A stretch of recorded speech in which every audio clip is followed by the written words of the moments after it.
কখনো কোচ, কখনো অধিনায়ক, বদলায় সভাপতিও, বদলায় না কেবল পারফরমেন্স।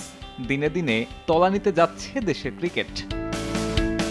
শেষ 5 দ্বিপাক্ষিক সিরিজে এই নিয়ে চতুর্থ হার, মাঝে বিশ্বকাপ ভরাডুবি। ক্যারিবীয়দের হোয়াইট ওয়াশ বাদ দিলে ব্যর্থতার ধারাবাহিকতা নিয়ে প্রশ্ন তোলার সুযোগ নেই। লাহোরের সিরিজ বাঁচানোর ম্যাচে সেই একই চিত্র। সুযোগ এসেছিল প্রথম ওভারেই, তবে তা তালুবন্দি করতে ব্যর্থ তানজিদ তামিম। এরপর ইনজুরিতে উঠে যান শরীফুল ইসলাম। ওই ওভারেই অবশ্য ব্রেক থ্রু পায় বাংলাদেশ। দ্বিতীয় উইকেট জুটিতে 100 রানের সংগ্রহ। জীবন পেয়ে তাণ্ডব চালান সাহিবজাদা, তুলে নেন ক্যারিয়ারের প্রথম 50টাও। তিনে নামা হারিসের উইকেটে থামে ওই জুটি। পরের ওভারে ফেরেন সাহিবজাদা, তার সংগ্রহ 41 বলে 74। শেষ দিকে আর মোমেন্টাম ধরে রাখতে ব্যর্থ পাকিস্তান। শেষ 5 ওভারে নেয় মাত্র 40। তাতে প্রথম ম্যাচের মতোই 201-এ থামে মেন ইন গ্রিন।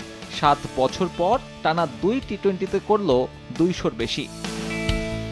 জবাবে যেমন শুরুর প্রয়োজন ছিল ঠিক তেমনটাই করেন তামিম। পাওয়ার প্লেতে তার ব্যাটে 1-6 আর 5-4, তাতে উড়ন্ত সূচনা পায় বাংলাদেশ।